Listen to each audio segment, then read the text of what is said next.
আজ সোমবার ১৬ সেপ্টেম্বর ২০২৫ কেরানীগঞ্জের রোহিতপুর বাজারে ভোক্তা অধিকার সংরক্ষণ অধিদপ্তরের একটি মোবাইল টিম অভিযান চালায়।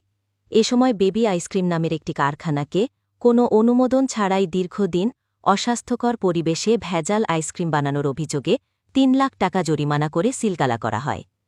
এই অভিযানে নেতৃত্ব দেন ভোক্তা অধিকার সংরক্ষণ অধিদপ্তরের মহাপরিচালক বিকাশ চন্দ্র শীল এবং সহকারী পরিচালক হাসানুজ্জামান। তাদের সহায়তা করে সোনাকান্দা পুলিশ ফাঁড়ির একটি টিম।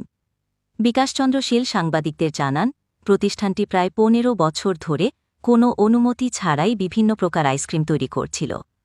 অস্বাস্থ্যকর পরিবেশে এসব পণ্য তৈরির কারণে মানুষের স্বাস্থ্যের জন্য মারাত্মক ঝুঁকি তৈরি হচ্ছিল। এছাড়া পাশের আরেকটি কারখানাকে ২০,০০০ টাকা জরিমানা করা হয়।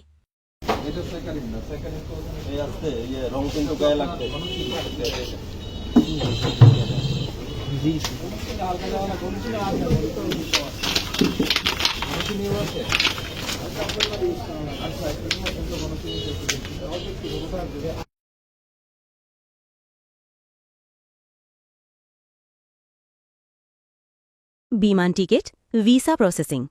এএসবি আইটি অ্যান্ড ট্যুরিজম নিয়ে এসেছে আপনার জন্য বিশ্বব্যাপী আকর্ষণীয় প্যাকেজ অফার। এখনই বুক করুন আর উপভোগ করুন আপনার স্বপ্নের ভ্রমণ।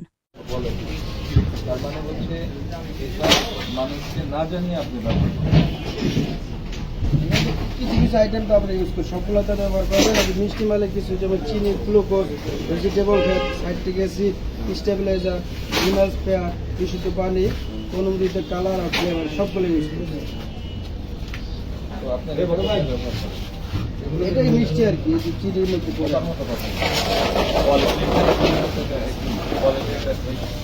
তো স্যার বড় ব্র্যান্ড, ওদের তো সব কিছু আমাদের তো ছোটখাটো কোম্পানি বলে তো এলোমেলো কাজ করা যাবে না। আর ওরা মিটফুড থেকে তো আমরা যে জিনিসগুলো কিনা আমরা তো বলি যেগুলো অনুমোদিত এবং দীর্ঘ